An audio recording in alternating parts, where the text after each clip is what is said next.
채권의 경우에는 원금 상환 정도만 채무 조정을 받으실 수 있습니다. 마찬가지로 지원기관은 신용회복위원회라고 생각하시면 되고요. 신용회복기금이라고 하는 것들은 저희가 국민행복기금 요즘 많이 들어보셨을 그 기관이라고 생각하시면 되고, 대상자는 매입한 채권을 가지고 최장 8년 동안 분할 변제할 수 있고요. 원금에 대한 감면은 없고 진행은 한국자산관리공사에서 진행된다고 생각하시면 될 것 같습니다. 좀 어렵네요. 네, 쉽지 않은 것 같아요. 근데 개인 파산을 했지만 나중에 다시 그런 정상적인 은행 업무도 보고 그러려면 좀 회생을 해야 되잖아요. 그럼 회복 절차가 따로 있나요? 이런 워크아웃한 이후에? 예, 워크아웃이나 개인 워크아웃 또는 비슷한 제도로 개인 회생이나 파산이라고 하는 제도가 있거든요. 근데 개인 회생이나 파산을 했을 경우에는 5년 동안 신용거래에 제한은 있습니다.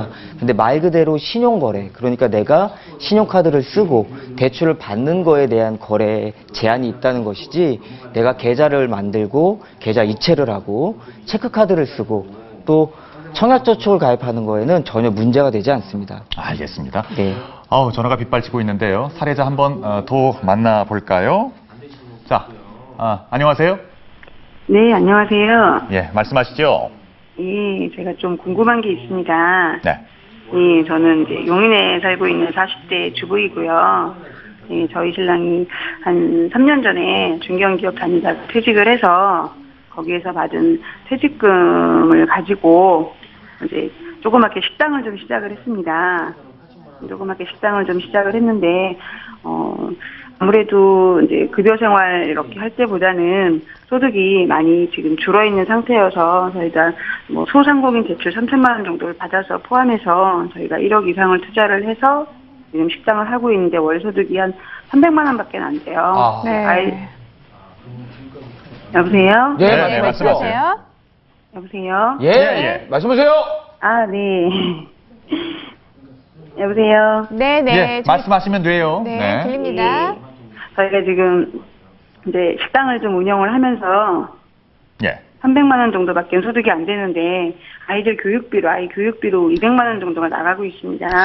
네. 그러다 보니까 100만 원 정도 남는 거 가지고 저희가 생활비하고 통신비하고 보험료 내고 이렇게 하다 보니까 매달 100만 원씩 정도가 지금 적자가 나고 있어요. 네. 이거를 어떻게 해야 될지. 네, 그 이 자녀와 고민이 사랑에 좀 대한 마음이 크신 것 같아요. 그렇죠. 미래를 위한 투자니까요. 네. 줄이기 쉽지 않잖아요. 참 안타까운 사연인데요. 사실은 이분의 이제 문제점 보면 우리도 마찬가지인데, 중견기업 다닐 때 아마 잘 나가셨다고 하니까 연세를 봤을 때 나이 한 4, 5천 정도는 그러니까 월 한 400 이상은 받았을 수 있죠. 네. 한 4, 500, 한 500, 400 받아서 아이 교육비 200을 썼던 것 같아요. 근데 이제 퇴직을 하고 퇴직금 1억 3천과 이제 대출을 받아서 했는데, 근데 문제는 이 집 같은 경우는 우리가 상담할 때 무조건 이렇게 교육비를 줄여라고 하면 아이들 상처도 되니까. 그렇죠. 이 집도 플랜을 짜야 됩니다. 우선은 첫 번째는 제일 중요한 건 소득이거든요. 그러니까 이 집 소득이 300만 원이 문제거든요. 만약에 가게를 해서 700이 들으면 문제가 없잖아요. 근데 이게 아까 치킨 버블이라고 한 것처럼 되게 어렵거든요, 식당이. 네. 그래서 첫 번째는 저는 이 사업을 계속 해야 되는지를 소상공인회에 가면 증언을 가면 사업성 검토를 무료로 해줍니다. 네. 그래서 이제 그런 전문가를 통해서 이 가게 매출과 전체를 봐서 가게를 계속 해야 되는지 하지 않아야 되는지를 먼저 좀 그걸 했으면 좋겠고요. 두 번째는 이제 이 대출이 자꾸 많아지면 여전히 이제 운용자금으로 해서 소상공인 진흥원에서 5천만 원까지 대출을 3.7% 해주니까 가게가 괜찮다고 하면 이렇게 빌려서 하고요. 그 다음에 이제 그걸 소득을 살려놓고, 그 다음 아이 교육비도 사실은 300만 원에 200만 원은 좀 많거든요. 그래서 아이들과 잘 이야기해서 좀 미래를 위해서 교육비도 줄이는 방향으로 좀 가야 될 것 같습니다. 조절을 좀 해야 되겠다는 말씀이고요. 예, 큰 도움이 좀 됐으면 좋겠습니다. 고맙습니다. 네. 자, 이렇게 쓸 돈은 많고 버리는 한정되어 있는데 이게 논리적으로 이게 되냐고요? 이제 빚을 지지 않을 수 있는 방법 좀 알아볼까요? 어려운 얘기네.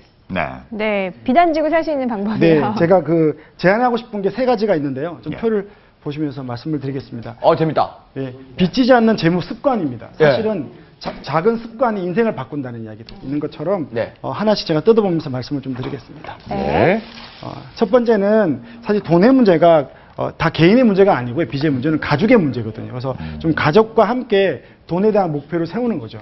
그래서 아이들도 참여하고요. 부모도 참여해서 이렇게 목표를 세우게 되면 아무래도 빚질 때 좀